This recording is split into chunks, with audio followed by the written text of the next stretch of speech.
वरिष्ठ आयुर्वेद चिकित्सक डाक्टर ऋषिराम कोइराला हुनुहुन्छ र यो कोरोना सबै मित्रहरूलाई नमस्कार। यहाँलाई पहिला त म स्वागतै गर्छु र हिजो सम्माननीय प्रधानमन्त्रीसँग पनि यहाँहरूको भेट भयो। आयुर्वेदलाई महत्त्व दिएन, सरकारले अलि उपेक्षा गरेको जस्तो लाग्छ भने यहाँहरूको आम रूपमा आयुर्वेद क्षेत्रको प्राकृतिक चिकित्सा क्षेत्रको गुनासो थियो। त्यसलाई के हदसम्म सम्बोधन पनि भयो होला प्रधानमन्त्रीले भेटेपछि? के भयो त्यहाँ कुराकानी, किन बोलाउनु भएको रहेछ, त्यहीँबाट कुरा सुरु गरौँ जस्तो लाग्यो मलाई। होइन, प्रधानमन्त्रीज्यूले सबभन्दा ठुलो चाहना उहाँको के व्यक्त गर्नुभयो भने निरोगी नेपाल कसरी बनाउने। मान्छेलाई अस्पतालहरू धेरै खोल्दामा अस्पतालहरूका आफ्ना प्रयोगहरू, आफ्ना महत्त्वहरू छ, तर अस्पताल स्वास्थ्य होइन। स्वास्थ्य भनेको अर्को आयाम हो र त्यो आयाममा चाहिँ हामीले काम गर्नुपर्छ भनेर करिब 2.5 घण्टाको मिटिङमा प्रधानमन्त्रीज्यू र पार्टी अध्यक्ष प्रचण्डज्यू उहाँहरू दुवैजना बस्नुभयो र कुराहरू भए। र विशेषतः के थियो भने हामी आयुर्वेदको क्षेत्रबाट हामीले सरकारले सपोर्ट गरेन भन्ने कुरो हामीले त्यहाँ पनि भनेका छौँ र हामीले एक गरेर बताएका छौँ कि सपोर्ट नगरिएका क्षेत्रहरू के हुन् भनेर बताएका छौँ। र सबभन्दा ठुलो कन्सर्न के थियो भने, चासोको विषय के थियो भने, प्रधानमन्त्रीज्यूले पार्लियामेन्टमा बेसारको बारेमा संसदमा बोल्नुभयो अथवा मिडियाहरूमा बोल्नुभयो र मैले प्रधानमन्त्रीलाई सोधेको थिएँ र मैले सल्लाह पनि दिएको थिएँ कि हजुरले त्यति बोलिसकेपछि हजुरको जुन मन्त्री परिषद छ, वैज्ञानिकहरू छन्, हजुर त सबै देशभरिका संसाधनहरू, सरकारी नियन्त्रणभित्रका संसाधनहरू छन्, बाहिरका मान्छेहरू तयार गर्छन्, सबै छन्, तर तपाईँलाई त्यो बेसारको बारेमा वैज्ञानिक आधार किन कसैले दिन सकेन? अथवा तपाईँले हजुरलाई म 5000 पेजका रिसर्चहरू दिन सक्थेँ, ती कुराहरू किन हामी आयुर्वेदका चिकित्सकहरू अथवा किन यसका जानकारहरू आएर अगाडि, अथवा तपाईँले किन बोलाउनु भएन, तपाईँको सचिवालयले किन गर्न सकेन? त्यो ठुलो कुरा हो। तपाईँले संसारमा 3-4वटा मात्रै प्रधानमन्त्री छन्, राष्ट्रपति, जसले यो बारेमा तपाईँ यतिको ज्ञान राख्छ। त्यो हो चीनको सी जिनपिङ, भारतको मोदी, तपाईँ हुनुहुन्छ र म्यादागास्करको राष्ट्रपति। तपाईँले अमेरिकाको राष्ट्रपतिलाई बेसारले के गर्छ भनेर सोध्नुभयो भने भन्न सक्दैन, तर यी प्रधानमन्त्री राष्ट्रपतिले भन्छ। त तपाईँले त्यो कुरा बोल्दाखेरि तपाईँलाई किन भएन? यो हामीलाई बडा दुःख लाग्यो। तपाईँले भन्नुभयो, साह्रै खुसी लाग्यो, तर के छ भने यो कुरामा तपाईँहरूले सपोर्ट पाउनु भएन भन्ने कुरामा चाहिँ। जबकि धेरै मान्छेले खिल्ली उडाए त्यतिखेर प्रधानमन्त्रीको बेसारको कुरा गर्ने, उहाँले त हात गरेर उडाइदिने, यो सामान्य हो, बेसार पानी खाने भन्नुभएको थियो। जबकि त्यो एउटा सिम्बोलिक रूपमा आयुर्वेद क्षेत्रकै प्रवर्धन थियो नि त, एक ढङ्गले राष्ट्रको थियो। हामी राष्ट्रको थियो। बाबुकै भोलि हिजो बेलुका भान्सामा पाक्दाखेरि त्यहाँखेरि चाहिँ बेसार प्रयोग भएको थियो। अनि मैले पनि भन्छु, म के भन्छु भने विज्ञ साथीहरू जो हुनुहुन्छ, चिकित्सकहरू, अनुसन्धानकर्ताहरू हुनुहुन्छ, उहाँको भान्सा नि पाकेको छ। अहिले बेसार नभई खाना त पाक्दैन। जसले बेसारी भनेर उडाए उनीहरू पनि बेसार पनि खाइरहेको थियो त्यतिखेर, होइन? र अर्को कुरा के भने, एकदमै ठुलो अहिलेको अध्यावधिक रिसर्चमा बेसारका धेरै रिसर्चहरूको बारेमा पछि कहिले कुरा गरौँला, तर अहिले अध्यावधिक रिसर्चमा चाहिँ बेसार कोभिड-19लाई प्रयोग गरेको अमेरिकाको अहिलेको पेसेन्टहरूलाई, कोभिड-19 भएका पेसेन्टहरूलाई दिएका डकुमेन्टहरू पनि छ बाबु। तर भन्न खोजेको के भने, कोरोना भन्ने व्याधि नयाँ हो, कोरोना व्याधिका गम्भीर लक्षणहरू नयाँ हुन्। यसमा संसार नै लागिरहेको छ। एउटा भ्याक्सिन आउला, त्यो आफ्नै ठाउँमा छ, समय लाग्ला, त्यो आफ्नै ठाउँमा छ। त अहिले त हरेक व्यक्ति सफर गरेको छ नि, त्यसका लागि पनि बेसारको प्रयोगको खोजी संसारभरि भएको छ क्या बाबु। त्यो एउटा मात्रै होइन। त्यसैले तिनै कुराहरू, प्रसङ्गहरू राम्रोसित भएर प्रधानमन्त्रीको हैसियतले हामीलाई दिनुपर्ने, आश्वासन दिनुपर्ने कुराहरू भयो। तर कमजोरी केही छ। त्यो के छ भने, नेपालको समग्रतः शासन चलाउनेहरूको एउटा कमजोरी के छ भने, राष्ट्रको सबै स्रोतहरूलाई चाहिँ एक ठाउँमा ल्याउन जान्दैन, राष्ट्रको सबै ज्ञानलाई एक ठाउँमा ल्याउन जान्दैन। र त्यो के छ भने, सडक टाली जस्तो टाला गरेर जान्छ। तैपनि अब राष्ट्र प्रमुखले इच्छा लियो भने, इच्छा गरेको देखिन्छ, देख्दाखेरि यसले चाहिँ निश्चय नै केही सक्रिय योगदान देला। तर के छ भने यस्ता पहिलाका प्रधानमन्त्रीहरू केही प्रधानमन्त्रीहरूले पनि ठुलो इच्छा लिया हुन्, तर त्यसैको फेरि पुनरावृत्ति हो भनेर म भन्दिनँ, किनभने प्रधानमन्त्रीको ज्ञानको एउटा गहिराई चाहिँ हामीले हिजो बुझ्यौँ पनि, किनभने उहाँले कति संवेदनशील र कति गहिरोसित सबै कुरा नेपालको बारेमा बोल्नु भएको छ। तर उहाँलाई सपोर्ट गर्ने सेक्रेटरिएट, उहाँलाई सपोर्ट गर्ने मन्त्रालयहरू, उहाँलाई सपोर्ट गर्ने होल मेसिनरीले कसरी आउँछ त्यो ठुलो कुरा हो। प्रधानमन्त्रीको ज्ञानको गहिराईबाट चाहिँ यहाँहरू बिल्कुल प्रभावित हुनुहुन्छ? होइन, म चाहिँ ज्ञानको गहिराईबाट मेरा सबै साथीहरू जति जम्मै साथीहरू थियौँ, हामी सबैलाई राम्रो फिल भएको थियो त्यो। जस्तो अब नि जनस्वास्थ्यविद भनियो, सायद त्यहाँ आयुर्वेद क्षेत्रका मान्छेलाई प्रतिनिधित्व गराइएन। यसभन्दा अगाडिका जति पनि बैठकहरू भए, कसैले लकडाउन गर्नुपर्छ भने, कसैले गर्न हुँदैन भने, उनीहरूकै सुझाव अनुसार आजसम्म 6 महिना करिब चाहिँ चल्दै आयो। त्यसले सोल्युसन निकाल्न सकेन। लकडाउन गर्यो, झनै बढिरहेछ। एकातिर रोगको भन्दा भोकको डर हुने अवस्था चाहिँ सरकारको नियन्त्रणभन्दा बाहिर गएर अहिले सङ्क्रमण बढिरहेको बेलामा पनि लकडाउन अन्त्य गर्न सरकार एक ढङ्गले बाध्य भयो। कुन कोणबाट चाहिँ अब रियलाइजेसन गरेछन् कि सरकारका मान्छेहरूले यो बाटो हाम्रो गलत छ, अब हाम्रो आफ्नै भूमिमा जन्मिएको आयुर्वेद क्षेत्रसँग पनि सहकार्य गर्नु पर्यो, उनीहरूका कुरा बुझ्नु पर्यो भन्ने त्यो रियलाइजेसन भएर तपाईँलाई बोलाउनु भएछ प्रधानमन्त्रीले अहिले चाहिँ? सम्भवतः मलाई त्यही लाग्छ, किनभने हामीले पनि मिडियाहरूमा हामीले पनि सम्पूर्ण साथीहरूसित कुरा गर्दाखेरि पनि राष्ट्रले एकचोटि सबै स्रोतहरूलाई चाहिँ एक ठाउँमा ल्याएर केलाउनुपर्छ, किनभने यो व्याधि आवधिक होइन। यो व्याधि अलि लामो समय जान सक्छ र यसमा संसारभरिमा हामीले हेर्दाखेरि के देखिन्छ, प्रत्यक्ष के देखिन्छ भने कोभिड-19 पोजिटिभ भएका मान्छेहरूमा 80% त त्यसै सन्चो भएको छ। त्यो सन्चो हुनेको केले भएको छ भनेर हेऱ्यो भने, जस्तै केले भएको छ भनेर हेऱ्यो भने हामीले कोभिड-19 का बिरामीहरू जो पोजिटिभ हुनुभएको छ उहाँहरूलाई कुरा गर्छौँ, सल्लाह दिँदाखेरि उहाँले प्राणायाम गरेर निको भएको छ, उहाँले मनको तनावलाई घटाएर ध्यान गरेर निको भएको छ, बिहान सबेरै उठेर कुल्लाहरू गर्ने, कागती पानीहरू खाने, जिरा पानी अथवा बेसार पानीहरू पिउने, तुलसी खाने, यी चिजहरूले मद्दत गरेको छ। म ठोकेर भन्दिनँ, तर यी सेकेन्डरी फ्याक्टर त तिनीहरू हुन सक्छ नि त। जीवनलाई त त्यो चाहियो हो नि। जस्तै कुनै मान्छेलाई सबैभन्दा ठुलो कुरो के हो भने म अहिले बिरामी हुँदाखेरि मैले के गर्छु र केले मलाई बचाउँछ, त्यो ठुलो कुरा हो नि त। त्यो ठुलो कुरा हो। अहिले चिकित्सक साथीहरू पछि एलोपेथीका चिकित्सक साथीहरूलाई पनि कस्तो छ भने साथीहरूले पनि उपाय त केही छैन नि त, उपाय छैन र उहाँहरू पनि केमा गम्भीरता साथ सोचिराख्नु भएको छ कि गिलोय भन्छ, गुर्जो भन्छौँ हामी, बेसार भन्छौँ, यी सबै चिजहरूमा के रहेछ छलफल प्रारम्भ भइसक्यो। त्यसैले यी चिजहरू भने सकारात्मक हो। कोही कसैको विचार कस्तो हुनसक्छ त्यो कुरा अलग हो, तर हामीले सकारात्मक चिजलाई ल्याएर एक ठाउँमा उभिएर कुरा गर्ने हो। एक ठाउँमा उभिएर कुरा गर्दाखेरि प्रधानमन्त्रीज्यू अथवा अध्यक्ष प्रचण्डज्यू उहाँहरू दुईटैमा प्रचण्डज्यूका विशेषताहरू अलग थिए। राष्ट्रियले के चिजलाई फोकस गरेन, उहाँले बालचन्द्रको पतञ्जलि उहाँको हरिद्वारको उहाँको कुरा पनि ल्याउनु भयो र तर के थियो भने प्रधानमन्त्री केपी ओलीको चाहिँ हामीले के देख्यौँ भने चाहिँ गहिराई चाहिँ छ, तर हामीलाई के छ भने राष्ट्र प्रमुख जति गहिरो हुन्छ उहाँको मेसिनरी कति गहिरो छ, त्यसलाई ट्रान्सलेट गर्ने सिस्टम कति गहिरो छ, त्यो चिजमा हामीले सकारात्मक हिसाबले काम गर्नुपर्छ। किनभने इन्फेक्सन त दिनानुदिन छ, सङ्क्रमण त दिनानुदिन छ, दिनानुदिन भएको हुनाले अबको हाम्रो हिजो अस्तिको भन्दा पनि अझ जोरदारसित हामीले के गर्नु पर्यो भने सामान्य जनतालाई डर कसरी हराउने, सामान्य जनतालाई तपाईँको व्याधि क्षमता इम्युनिटी कसरी बढाउने, तपाईँको निन्द्रा कसरी राम्रो हुनसक्छ, तपाईँको खानपिन कसरी राम्रो हुनसक्छ, तपाईँको सानिध्यता कसरी राम्रो हुन्छ, यी कुराहरूमा चाहिँ हामीले फोकस गर्नै पर्छ। हामी आफूले प्राविधिक हिसाबले गर्नुपर्ने काममा चाहिँ कमी गर्नु हुँदैन।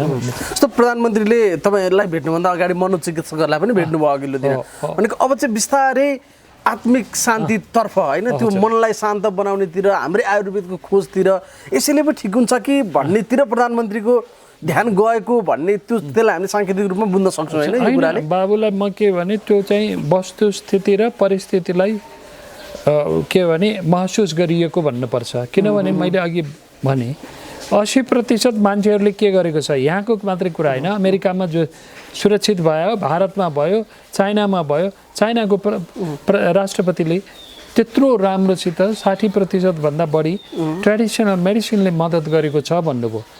मद्दत गर्नु अहिलेको प्रयास त त्यही हो, सन्चो गर्नु अलग कुरा होला, तर त्यसमा त हामी निरन्तर छौँ नि।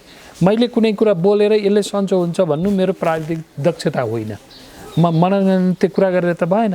तर यी चिजहरूले चाहिँ मद्दत गर्छ भन्ने विश्व परिवेश हेरेका छौँ हामीले। किनभने 2-3टा कुराले हेर्छ, एउटा हाम्रो परम्परा के हो, हाम्रो विज्ञानले के भन्छ र पश्चिमेली विज्ञानहरूले के भन्छ र अहिले हामीले के पाएका छौँ, के किसिमको हामीले मान्छेहरूमा भेट्यौँ भनेर सल्लाह गर्ने हो, बुझ्ने हो, त्यसका आधारमा निष्कर्ष अहिलेलाई निकाल्ने हो। भोलि त्यो निष्कर्ष कति परिपक्व होला, त्यसले के देला, त्यसपछि जस्तो अब यो मेसिनरीको कुरा गर्नु भने प्रधानमन्त्रीलाई सहयोग गर्नुपर्ने सहायक फ्याक्टरहरू, त्यो दुईटा बिचको कम्बिनेसन एक्चुअली हेरौँ है त। जस्तो अब स्वास्थ्य मन्त्रालयको प्रवक्ताका अनुहारमा हामीले देख्छौँ उहाँले सूचना प्रवाह गरेको होइन कि त्रास प्रवाह गरेको भान हुने गरी उहाँको प्रेजेन्टेसन छ। प्रमुख जिल्ला अधिकारीहरूको प्रेजेन्टेसन अस्तिहरू कर्फ्यू नै लगाउनुपर्छ, सेनै परिचालन गर्नुपर्छ, नभए त सकिन्छ, यिनीहरू नि मर्ने भए, हामीलाई पनि मार्ने भए। त्यो मेसिनरीले चाहिँ यो ढङ्गले सम्प्रेषण गरिरहेछ कि प्रधानमन्त्री चाहिँ फरक ढङ्गले सोचिरहनु भएको छ। अब यसलाई चाहिँ बिस्तारै सहजीकरणतर्फ लानुपर्छ भन्ने आवाज प्रधानमन्त्रीबाट पाउनुभयो, तर काम गर्ने बडीले चाहिँ यो ढङ्गले सम्प्रेषण गरिरहेछ। अनि यो बिचको तारतम्य त मिल्यो त? त्यो हामी आशावादी हुने ठाउँ छ त? प्रधानमन्त्रीजीको आशयलाई 1-2 शब्दमा भन्दा के भने यसको गम्भीरता र यसमा गर्नुपर्ने होसियारीहरूलाई कमी नगरौँ, त्यो प्रधानमन्त्रीको थियो सतर्कताको लेभलमा। अनि अर्को के भने हामीले गर्नुपर्ने कुराहरू चाहिँ नछोडौँ है। कुनै पनि नागरिकले गर्न सक्ने कुराहरू, सेनिटाइजेसनको साबुन छैन भने के गरौँ, यी कुराहरू पनि गर्नुभयो प्रधानमन्त्रीले। यसमा के गर्न सकिन्छ? मेसिनरीको हाम्रो यो अहिलेको मात्रै दुर्भाग्य होइन। मेसिनरी भनेको मन्त्रालय, मन्त्री, मन्त्रालयको सारा संरचना र यो हामी कहाँ के एउटा किसिमको मनोभावना छ भने 2-3टा कमजोरीहरू छ हामी कहाँ, गम्भीर कमजोरीहरू। एउटा ठुलो कमजोरी हो इन्स्टिट्युसनल मेमोरी छैन बाबा। संस्थागत हिसाबले संस्थागत जुन एउटा लाइब्रेरी हुन्छ, पुस्तकालय हुन्छ, हामीलाई यस्ता घटनाहरू हुँदा के भएको थियो त, यी चिजहरू सबै चाहिन्छ। यी चिजहरू अहिले मैले भने चाहिँ सन्चो भएका मान्छेहरू 1000 जनालाई बोलाएर कुरा गरौँ न, उनीहरू के भन्छन्? मलाई सङ्गीतले के गर्यो, मलाई भजनले के गर्यो, मलाई नृत्यले के गर्यो, मलाई त्यो उनीहरूले भन्छन् नि। उनीहरूले भनेको चिजहरूलाई एक ठाउँमा ल्याएर गर्ने हाम्रो संयन्त्र साह्रै कमजोर छ। दोस्रो कुरा के छ भने त्यो ठाउँमा बस्ने बित्तिकै सबै चिज मैले जानेको ठिक, मैले भनेको ठिक र बेठिक, 2टा चिज होइन के। किनभने विज्ञता अलग अलग छ। उहाँले सबै चिज जान्नु भएको छैन, मैले जानेको छैन, त्यो कुरा सत्यता हो। तर ज्ञान सेयरिङको कुरा हुँदैन, त्यो चिज हुनु पर्यो। र तेस्रो के थियो भने नेपालभरि यसका स्रोत ज्ञान भएका मान्छेहरू पनि छन्, तिनीहरूलाई राष्ट्रिय रूपमा एक ठाउँमा ल्याउनु पर्थ्यो। एक ठाउँमा ल्याउनुपर्छ, वैज्ञानिकलाई एक ठाउँमा ल्याउनुपर्छ, चिकित्सकहरूलाई एक ठाउँमा ल्याउनुपर्छ, समाज अभियन्ताहरूलाई एक ठाउँमा ल्याउनुपर्छ। अलग अलग समुदाय हुनसक्छ, तर यिनीहरूलाई एकै ठाउँ ल्याउनु पर्थ्यो, त्यो भएको छैन। कलेक्टिभ इफोर्टका लागि काम गर्नु पर्थ्यो। कलेक्टिभ त्यो त अब तपाईँहरू जस्तै पत्रकारहरू हुनुहुन्छ, तपाईँहरूको ठुलो रोल छ। तपाईँहरूका सन्देशहरू के हुन्छ सारा सामान्य जनताले हेर्छ।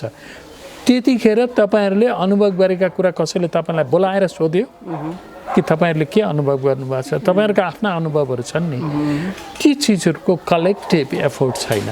त्यो संसारका ठुला कन्ट्रीहरूले यही गर्छन्। यही कुराले के गर्छ भने तिनीहरूलाई अनुभव चाहिँ परिपक्वतातिर ल्याउँछ र कन्क्लुजन ड्र गर्नलाई, निर्णय बनाउनलाई त्यसले सजिलो हुन्छ। त्यो चाहिँ अभाव छ। मैले प्रधानमन्त्रीको सहयोग मेसिनरी भनेको त्यसका लागि हो। त्यसका लागि अहिले हामीले वैज्ञानिकहरू, देशभरिका सबै वैज्ञानिकहरू र अनुसन्धानका सबै संस्थाहरूलाई एक ठाउँमा ल्याएर ल तपाईँहरूले के सोच्नु भएको छ र तपाईँहरूको अनुभवले के बताएको छ र तपाईँहरूको एभिडेन्सहरूले प्रमाणहरूले के दिन्छ त्यो बताउनुहोस् भनेर प्रधानमन्त्रीले भन्ने होइन, उहाँका सारा मान्छेहरू त छन् नि, उहाँका वैज्ञानिकहरू पनि त छन् नि, उनीहरूले भन्नुपर्ने। एकजना व्यक्ति एकजना वैज्ञानिक कोठामा बसेर एकजना उसले भन्दाखेरि राम्रो भएन। सूचना सम्प्रेषण प्रवक्ताले गर्ने हो, तर प्रवक्ताले यसरी आयुर्वेदको अथवा जडीबुटीको अथवा मसलाहरूको विरोध गर्नु हुँदैन के। उहाँलाई चाहिएको प्रमाणहरू त हामी दिन सक्छौँ, आयुर्वेदका तमाम साथीहरूले दिन सक्छन्, त्यो कुराको अभाव। अब प्रधानमन्त्रीले यहाँहरूबाट आशा राखिसके पछाडि स्वाभाविक रूपमा यहाँहरूको जिम्मेवारी पनि बढ्यो। स्वाभाविक। त्यहाँ तपाईँहरूले आफ्नो तर्फबाट पनि केही कुराहरू भन्नुभयो, तपाईँ स्वयंले पनि बोल्नु भएको थियो होइन? के चिजमा चाहिँ फोकस गरेर अब हामी यतिसम्म गर्न सक्छौँ, प्रधानमन्त्रीलाई पनि एउटा आड भरोसा त तपाईँले पनि दिनुभयो, तपाईँहरूको तर्फबाट के कुरा भयो? अब मेरो म पहिला मेरा साथीहरूको कुरा गरौँ। महानिर्देशकज्यूले धेरै बोल्नु भएको थियो। महानिर्देशकज्यूको बेसिक थ्रस्ट के थियो भने, फोकस के थियो भने सेवाहरू कसरी गर्ने र हामीले गरेका हाम्रा देशभरि छरिएका सेवाहरूमा चाहिँ विभिन्न प्रकारका सम्पूर्ण देशमा छरिएका संस्थाहरूले चाहिँ दिएको कोभिड-19 क्वारेन्टाइनका रूपमा, आइसोलेसनका रूपमा, योगका रूपमा, प्राणायामहरूका रूपमा, तनाव कम गर्नका रूपमा गरिएका सबै कुराहरूको चाहिँ उहाँले बताउनु भएको थियो। त्यसमा चाहिँ त्यसले के दिन्छ भने हाम्रो उपादेयता र हामीले गरेका कुरालाई चाहिँ रिकग्निसन होइन, त्यो रिकग्निसन चाहिँ चाहियो भन्ने कुरा उहाँले पनि गर्नुभएको थियो।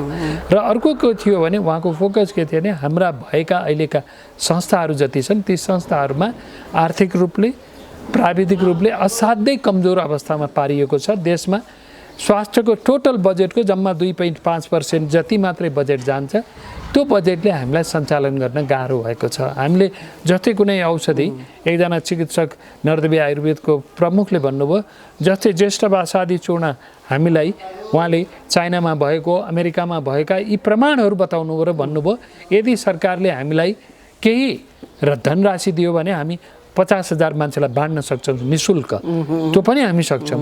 कीर्तिपुरका प्रमुखले भन्नुभयो हामीले यो नम्बर अफ बिरामीहरूलाई सन्चो गऱ्यौँ, तर हामीलाई के चाहिने कुरा, हामीलाई चाहिने कुरामा चाहिँ हामीलाई सूचना सम्प्रेषण, हामीलाई आर्थिक रूपले चाहिने कुरामा जति फैलाउनु पर्ने थियो, जुन किसिमले रिसर्चलाई लिएर जान सक्नुपर्ने थियो त्यो हुन सकेन। र प्रधानमन्त्रीज्यूले अर्को योगमाया विश्वविद्यालय, आयुर्वेद विश्वविद्यालयको कुरा उठाउनु भयो र हाम्रा धेरै शिक्षक चिकित्सकहरू उहाँहरूले त्यो बारेमा पनि बोल्नु भएको थियो। यसरी व्यापक रूपमा छोइएको थियो। र मेरो सन्दर्भ के थियो भने मैले अहिले उठाएको जस्तै देशका सबै वैज्ञानिकहरूलाई एक ठाउँ बोलाउनुहोस्, व्यक्ति बोलाउने होइन, उनीहरूले गरेका कामहरूलाई लिएर बोलाउनुहोस् र देशमा भएका सबै अनुसन्धानका संस्थाहरू जसले जडीबुटीमा, जसले स्वास्थ्यमा गरेका छन् सबैलाई एक ठाउँमा बोलाएर एउटा टास्क डिभाइड गरौँ, एउटा कार्यतालिका दिनुहोस्, 2 हप्ताभित्रमा 1 महिनाभित्रमा तिमीहरूले गरेका कामहरूको मलाई चाहियो, तपाईँको मेसिनरीलाई चाहियो। र त्यहाँ कसैले एन्टिभाइरल बनाए हुन्छ, अनुसन्धानमा त एन्टिभाइरल, एडप्टोजेनिक, इम्युनो इन्हान्सर, यो व्याधि क्षमता बढाउनका लागि तमाम कुराहरूका प्राइमरी अध्ययन भइसकेका छन्। ती अध्ययनलाई एक ठाउँमा लिएर आउनुहोस् भनेर भन्नुपर्छ हजुरले यो ऐतिहासिक फड्कोमा हजुरले कमजोर गरिदिनु हुँदैन, हामी जानेका कुराहरू र हामीले गर्नुपर्ने दायित्वहरू हामी तयार छौँ भनेर भन्यौँ। हजुर, अब यो 80% मान्छेहरू जो आफै निको भयो भने चाहिँ त्यो आफै भन्ने शब्दभित्र चाहिँ के छ भनेर त खोज्नु पर्यो। आफै भने त अटोमेटिक फ्याक्टै स्विच अफ भएको अन भए जसरी निको भएको त होइन होला। त्यसलाई के फ्याक्टरले भयो भन्दा तपाईँहरूको दाबी चाहिँ त्यहाँ हाम्रै भान्सामा प्रयोग भएका कुराहरू, उसका जीवनशैलीका कुराहरू, योग ध्यान प्राणायामका कुराहरूले कहीँ न कहीँ सहायक भूमिका निर्वाह गरेको हुनसक्छ। त्यो आयुर्वेद हो, त्यो योगा हो भन्ने तपाईँहरूको दाबी। के भन्छु भने बाबु, यस दाबीलाई म के भन्छु भने हामीले यो सबै मान्छेलाई तपाईँले के गर्नु भनेर सोचेर त्यो दाबी बनाउने मेरो प्रमाण त हो।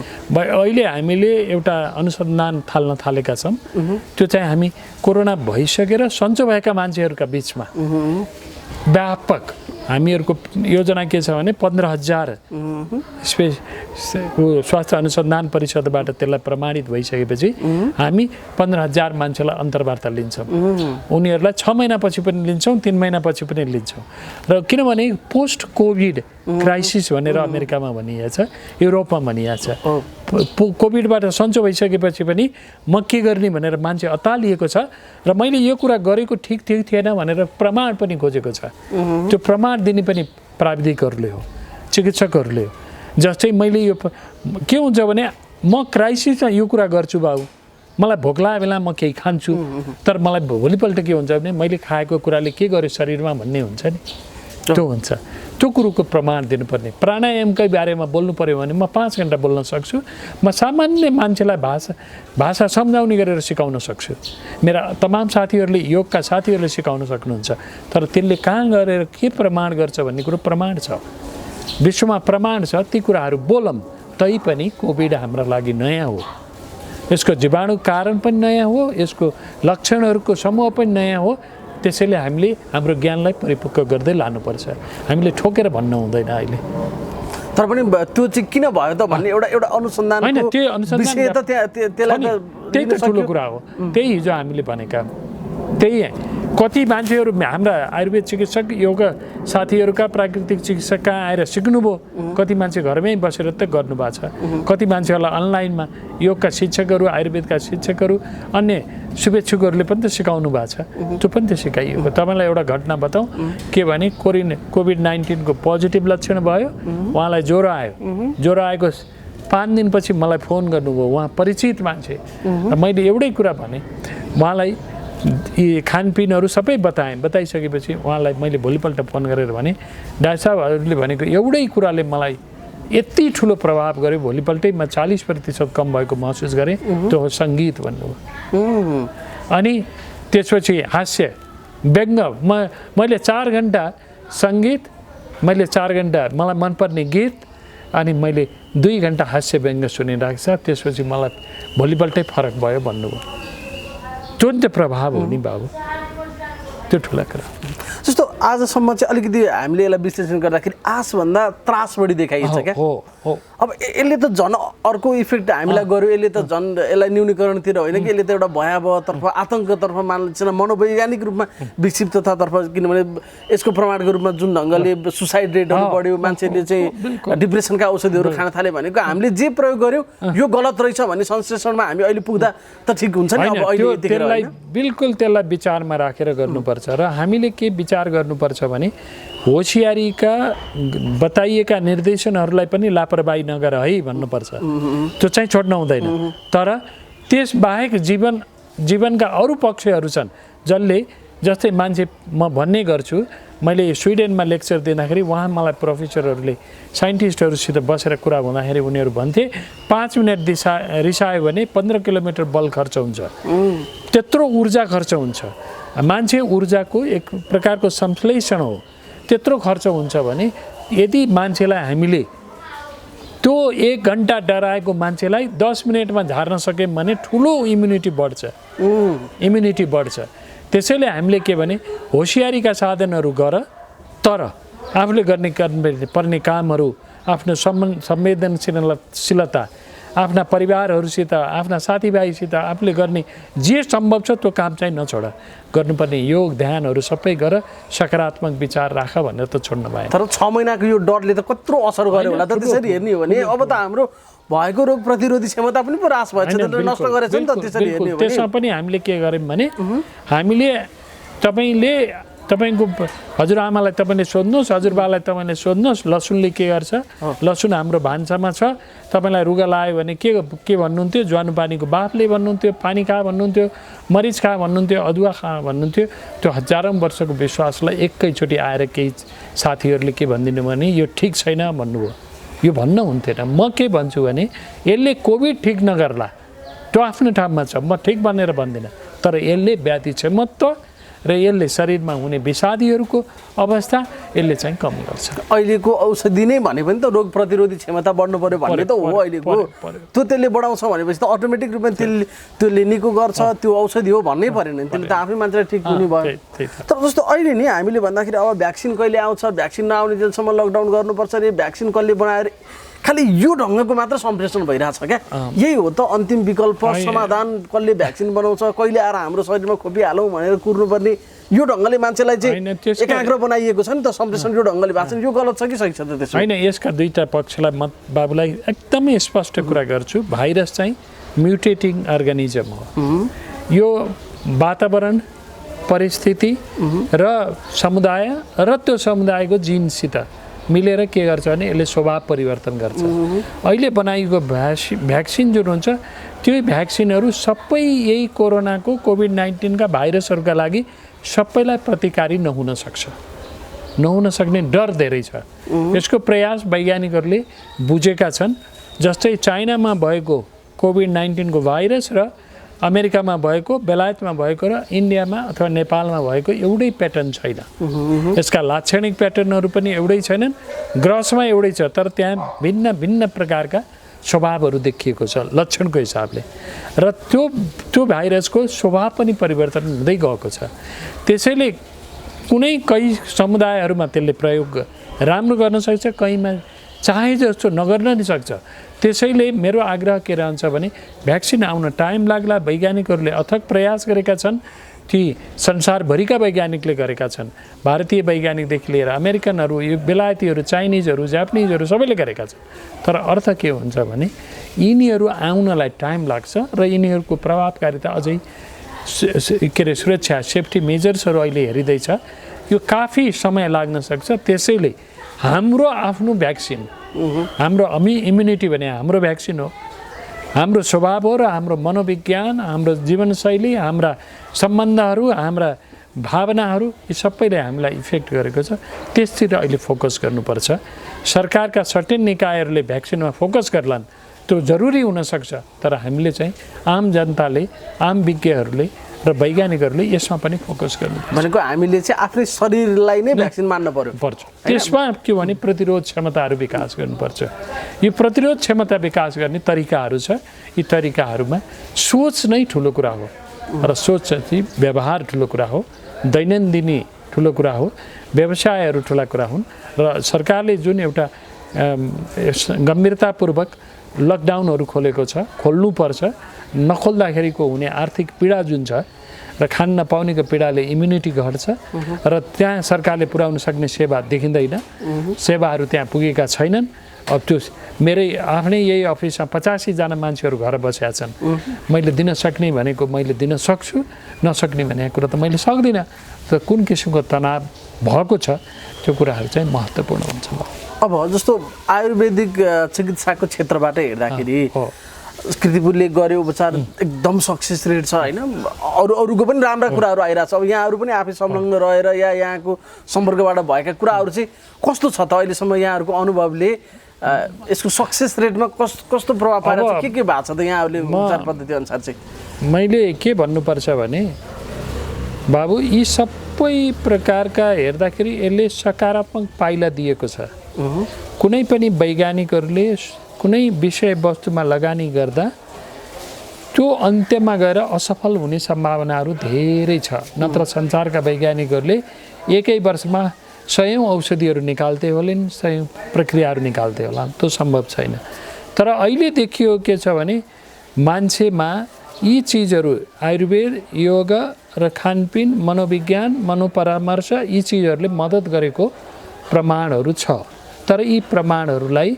अरू विस्तृत रूपमा अरू गहिराईको रूपमा हेर्नुपर्छ एउटा वैज्ञानिकले अन्धविश्वासको अथवा अन्धोपनले समर्थन गर्न हुँदैन तर के छ भने यी यति सम्भावना बोकेका चिजहरूलाई चाहिँ हामीले इग्नोर गर्यौं हामीले होशियार भएनौं भने यो हाम्रो गल्ती हुन्छ किनभने गल्ती केमा हुन्छ भने हामीले यी चिजहरू जे प्रक्रियाहरूले मान्छेहरूलाई मद्दत गरेको छ नि त्यसमा गहिरिएर खोज गर्नुपर्छ अहिलेसम्म भएका संसारका सबै प्रमाणहरू ल्याएर एक ठाउँमा राख्नुपर्छ हाम्रा परम्पराका प्रमाणहरू एक ठाउँमा राख्नुपर्छ र हाम्रा लिखित ग्रन्थहरूका प्रमाणहरू एक ठाउँमा राख्नुपर्छ हामी त समृद्धशाली समाजका मान्छे हौं होला हामी बाबुलाई म अहिले नै भन्छु अमेरिकाको एक ठाउँमा गएर उलाई सोध बेलायतको मान्छेलाई सोध तिमीले तुलसी चिन्या छौ भनेर सोध त्यहीँको जडीबुटी सोध्दा नि थाहा पाउँदैन किनभने त्यहाँ 50-60 देखि लिएर 90 सम्म के गरियो भने सबै मान्छेहरूलाई नाश गरियो।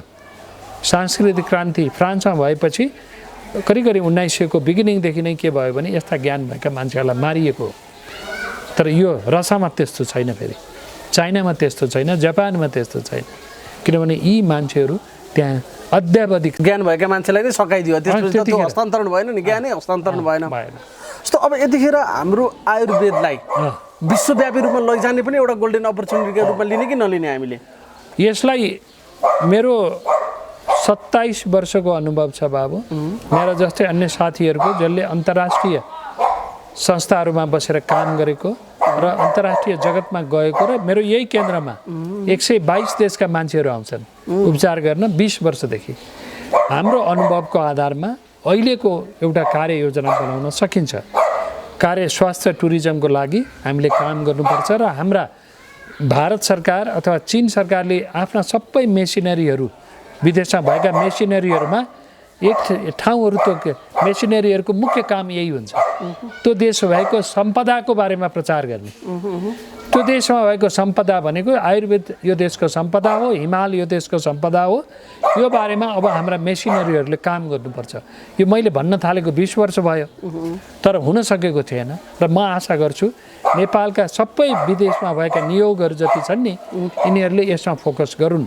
यस फोकस गर्नलाई नेपालको एउटै ठुलो सम्भावना बोकेको भनेको नेपालको एउटा सानो जडीबुटी अमेरिका लान सकिन्छ, तर हिमाल लान सकिँदैन।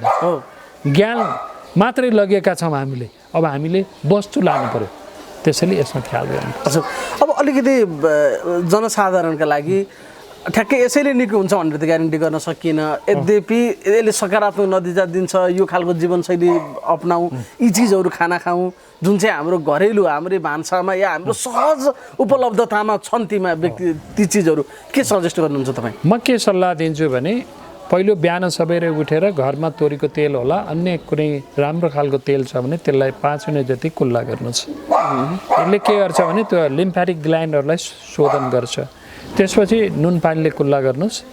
त्यसपछि दोस्रो के गर्नुहोस् भने त्यति गरिसकेपछि नाकलाई चाहिँ सहज रूपले सफा गर्नुहोस्। यदि नेती गर्ने परम्परा छैन भने थोरै पानी लिएर अलिकति मात्रै चलाउनुहोस्, अथवा नेतीका विशेषज्ञताहरू अलग अलग छन्, ती कुराहरू सम्बन्धित विज्ञहरूसित सिक्नुहोला।